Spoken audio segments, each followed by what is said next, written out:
You see, most men think lust is just about sex, but sex isn't your biggest problem. I can remember when I was 29, I had a big problem with lust. And I needed to uncover the destructive patterns that lust was showing up in my life in order for me to get into an authentic relationship. Now, today, I'm going to share with you the 6 forms of lust that are stopping you from getting into an authentic relationship. Welcome to the Great Men Are Built channel. I'm Matthew Manning, and I help shy, introverted men in their 30s get into an authentic long-term relationship. So today I want to talk to you about the 6 struggles men face when it comes to lust, and I want you to identify which one you fall into. So number 1 is the obvious one, and we'll just cover it right away, is the physical dominance lust. So what happens and what I can see with a lot of men, and we've covered this in other videos, is that you become over leveraged in looks. So what do I mean by this? I mean, you're not concerned about her psychometrics. Psychometrics, if you don't know what that is basically the ability to assess someone's personality type, assess someone's where they lie on the light and the dark triad. If you haven't looked into the light or dark triad, I'd encourage you to look into that. The dark triad covers the narcissism, psychopathy, and Machiavellianism, and all of us have light and dark traits of us, of the human species.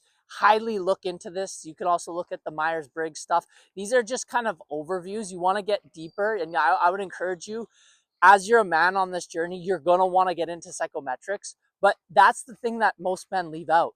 They don't even consider it. So they just leverage on one thing. Is she hot or not? Now, you're dating her based off her looks. Okay, this is something we shouldn't even be having a conversation about. Obviously, you're going to be attracted to her. There needs to be some sort of physical attraction. That's guaranteed. But that can't be the only thing. And too often, men completely overlook her looks and say, like, okay, she's a pretty face with a crazy brain. You know, Charlie Munger shared that quote: the only thing more dangerous to a man is a woman with a pretty face and a crazy brain. And I've seen that with my clients. I've seen that with my friends. I thankfully learned this early on, that like, I don't want to be around a crazy brain. So your life is going to be a lot more challenging if you don't understand psychometrics. So this is where the relationship fails for a lot of men, is they're just basing it off of hot or not. And the point of this is because they have a challenge with their lust. They haven't controlled their physical lust. And so they're just lusting after women through looks. This is very important that you, especially if you're wanting to get into a long-term relationship or start a family and get married, you got to think your genetics are merging with this human. And if their genetics have predisposition, because the population and evolution distributes the minds evenly, you want to watch out for this because we really want to be mindful of our psychometrics. So number 1, your lust is physical, and you're way too over leveraged in your lust physically. So what you can do is you can start learning psychometrics. Number 2, men get into the lusting of power and the power complex. So what starts to happen without them realizing, because they lust the power, because they feel insecure due to a childhood wound from their past or how we've been programmed by society, is that men try to dominate the conversation, but really this domination comes from insecurity. It comes from overcompensating. And really, when men overcompensate, which you can see it happens a lot, when men overcompensate, it just comes from an insecurity. So what happens is men lust that power. They want the power in the relationship.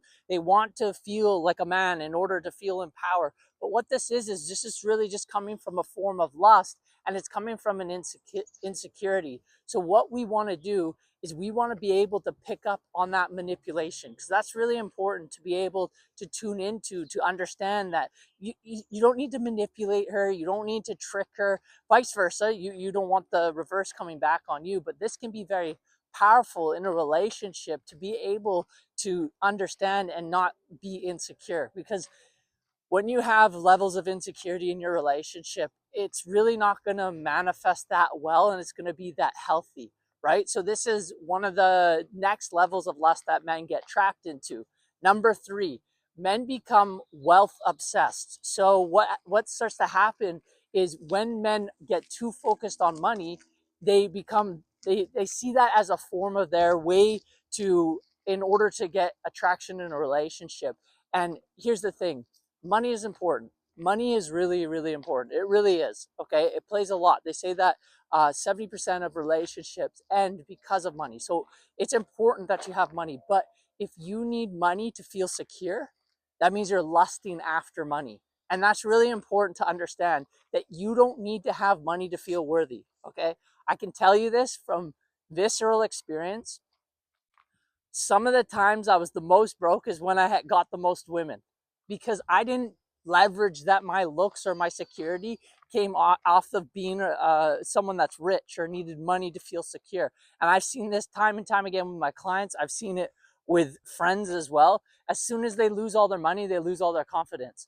And that's situational confidence. Now, it does help having that, but you don't want to be leveraged on that. And that's the key here with this. You don't want to be leveraged on that. So the third lust that you can get stuck into is the need for money. And then when you have that lusting for money in order to feel good or good looking or worthy or all these types of things, what starts to happen is now you're chasing status. And if you don't have that status, you're going to feel incomplete. And now because you feel incomplete, you're not going to feel confident. And now that you don't feel confident, it's going to come out in your behavior. And now when it's coming out of your behavior, she's not attracted to you. So now you think because you don't have money is why you're not attractive. But that's not the case at all. So the third one is lusting for money or for wealth. Number 4, this is a big one. This one's sneaky. This is one that I personally fall into, and probably arguably one of the biggest ones, is lusting for validation. Now, this is huge, right? You can see this play out through on social media. Social media is constantly, this is a great way to expose it, that we're constantly looking for validation. We're constantly looking for approval from others, which is really, obviously, this isn't healthy in a relationship, right? Because when you're constantly looking for the approval of your partner or for a woman, it's just really, it's not healthy. It really isn't. And then what's just to happen is you become into an unconscious pattern of this and become addicted. And so what starts to happen is if you base your relationship based off of this unconscious validation, what's going to happen is you're going to get into what's called the performance trap. And when you get caught in the performance trap, what will start to happen is you're not going to show up as your authentic self. And now, if you're not showing up as your authentic self in a relationship, it's really not going to show up connection wise. You're not going to really have a great connection. So, number 4 is the lusting for validation unconsciously. And number 5 is constantly lusting for more information.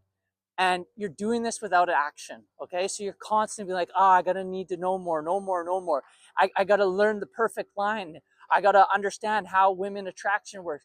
And this is important, right? There's nuances to all this. This is really important. But when you're lusting, being like, I need to have all this information in order and in a line in order for me to be attractive, like you're not taking any action now. We get an analysis paralysis. So when I train guys to understand that we need to do 4 hours of knowledge, 1 hour, or sorry, 4 hours of field. So that's you in conversations, 1 hour of knowledge. So this is very important why you want to take action. And in order for you to take action, sometimes you need someone to coach you through that. And that's why I offer my services, right? I help guys with this. And there's a power when you step into working with someone on something like this, because now we get really granular in the action. So you and I would do role play. We'd start to work on your communication. We analyze your communication. We get really deep in the reads, where information doesn't create transformation. Applied information creates transformation. So when you coach and we're working on a call together, what starts to happen is you're actually applying the information, which can be very, very, very powerful. So what we want to do is we want to be mindful of that needing more information and lusting for information in order to feel like, oh, I can start creating some action. And number 6 is you always get stuck and lusting for it could be better, right? You're constantly looking, oh, the grass is always greener on the other side, like, oh, life and this partner could be better. Or you think about like you're with a partner right now and maybe you're on that side of your life where you're like, oh, the last partner that I was with, and you're constantly thinking of your ex. Well, you're never satisfied. And the challenge with that is when you're not satisfied, The thing is you're always looking for the grass is always greener on the other side.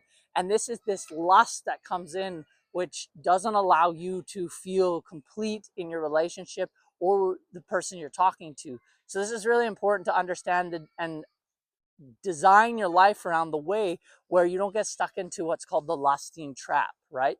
So these are the 6 lusting traps. I want you to ask yourself right now, which one do you fall into? Which category do you find yourself? Do you find yourself chasing money in order to feel more confident? Do you find yourself lusting? I know my main one was lusting into the physical attraction and lusting into validation. These all showed up, and my validation showed up from a father wound and needing the approval. And this is what was crazy. I didn't even want the approval of women. I wanted the approval of other men. And that's how it showed up for me.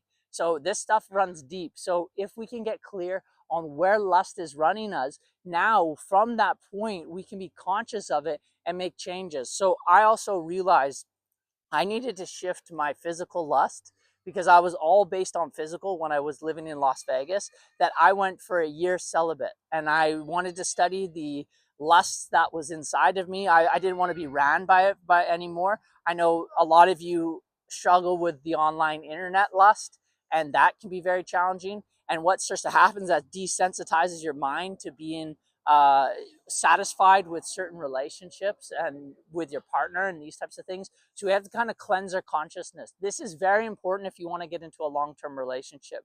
So if that's you and you want more support, click the link below. Let's jump on a call. Let's see if you're a fit for coaching. And I'd love to support you through this. And let's finally get you the life that you're really wanting to start to live and get into a relationship so you can enjoy all of this with someone.